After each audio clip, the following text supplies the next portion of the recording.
Sake, or rice wine, is made by fermenting rice and is considered the national drink of Japan. The oldest brewery is at Tenryuji, a Zen Buddhist temple in Kyoto, Japan. Sake was brewed at Tenryuji during the Muromachi period, from 1336 to 1573. During the Meiji era, 1868 to 1912, Emperor Meiji, whose cremains are interned at Meiji Jinja in Tokyo, is credited with leading the industrial growth and modernization of Japan by encouraging industries and supporting technological development. These sake barrels are offered every year to the enshrined deities by members of the Meiji Jinju Zenkoku Shuzo Kei Shinkai, or the Meiji Jingu Nationwide Sake Brewers Association. These offerings are made to show their deepest respect for Emperor Meiji and Empress Shoken. Here we have some pictures of the Gekkeikan Sake Brewery in the Fushimi district of Kyoto. Here you can see the history of the brewery dating back to 1637.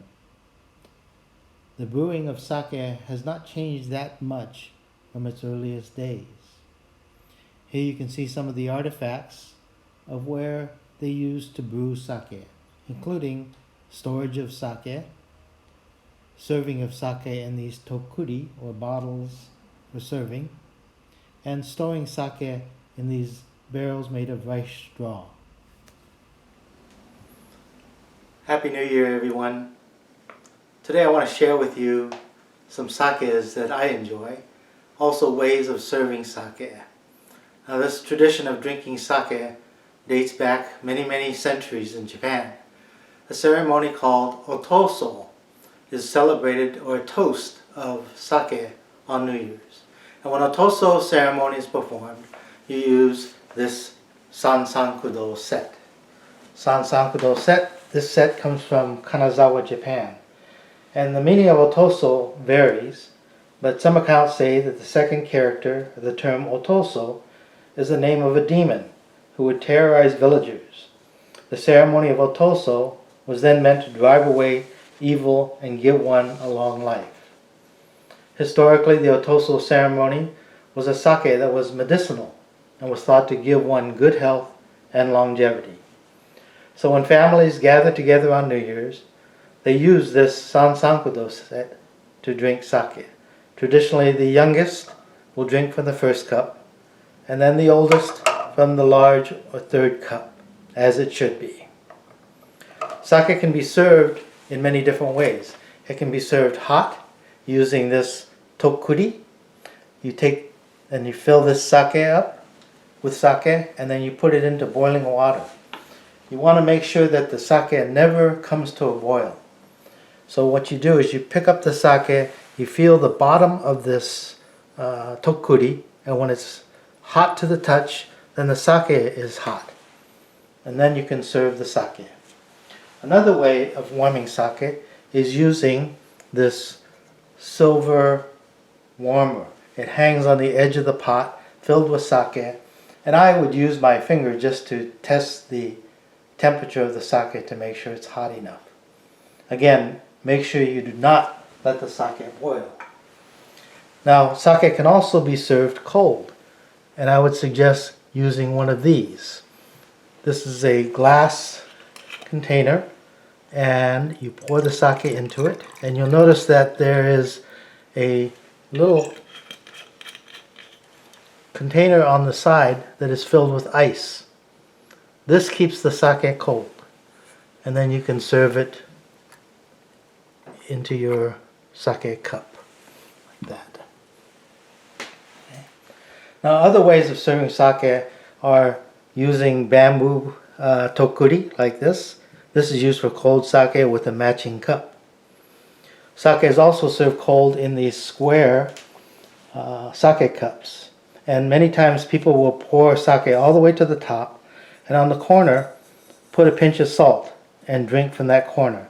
And the salt gives it an added flavor to the sake.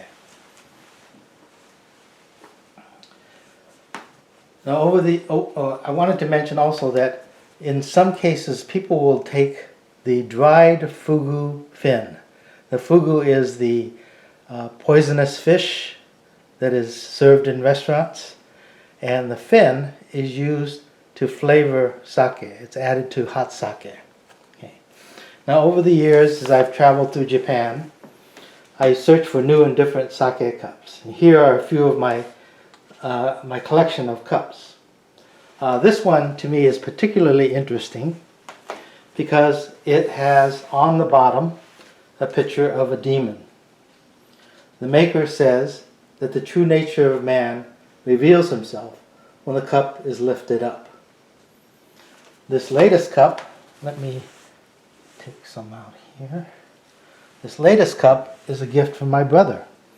And you'll notice that when you pour the sake in, it reveals the cherry blossoms. Okay, that's really beautiful.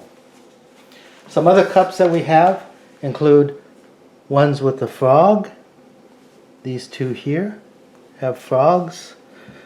This one here is a glass blower in Tokyo who made this sake cup. And this one is Jane's favorite because it has the little bunny rabbit inside. You can see that. And there are many sizes and shapes of cups. Some are roughly hewn, some are very smooth and beautiful, but some are very rustic looking as well. Now, these three cups are three of my favorites. Jane and I bought these when we were in Kanazawa.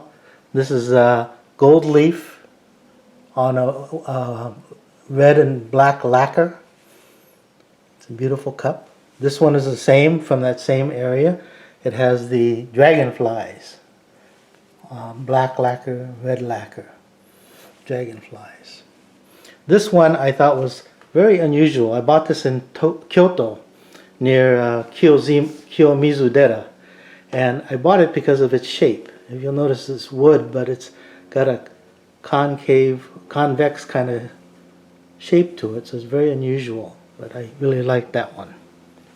So these are some of the examples of some of the cups that I have collected over the years.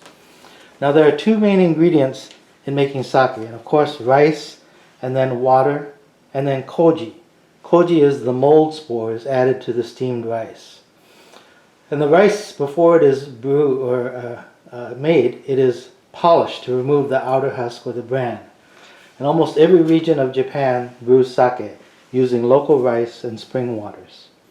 And more recently, sake is being brewed not only in the United States but in Europe.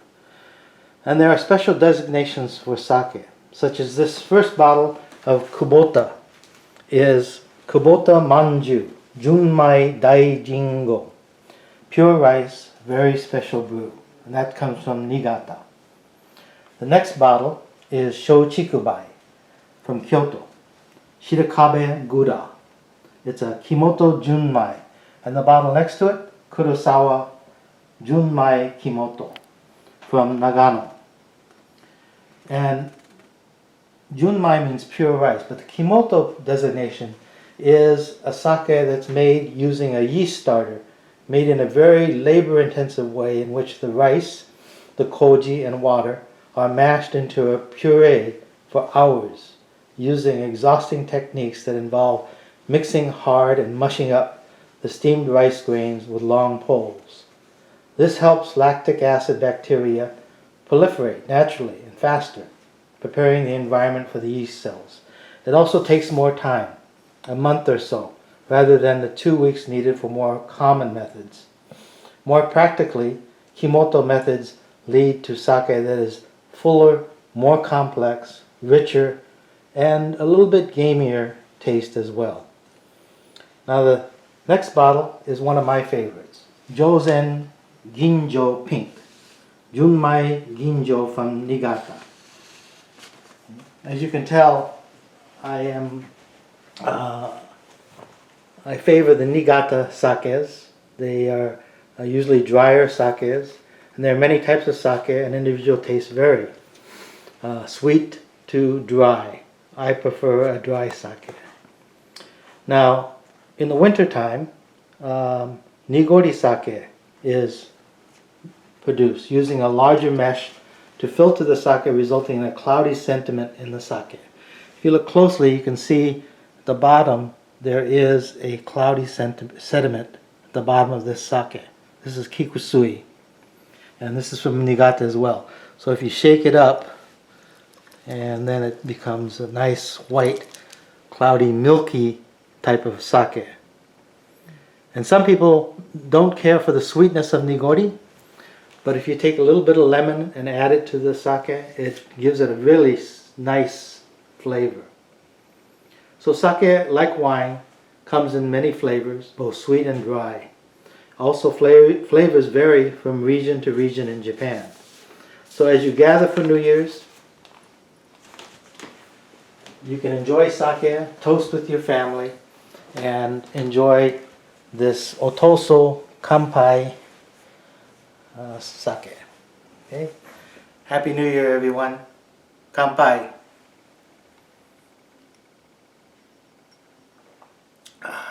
Oishii.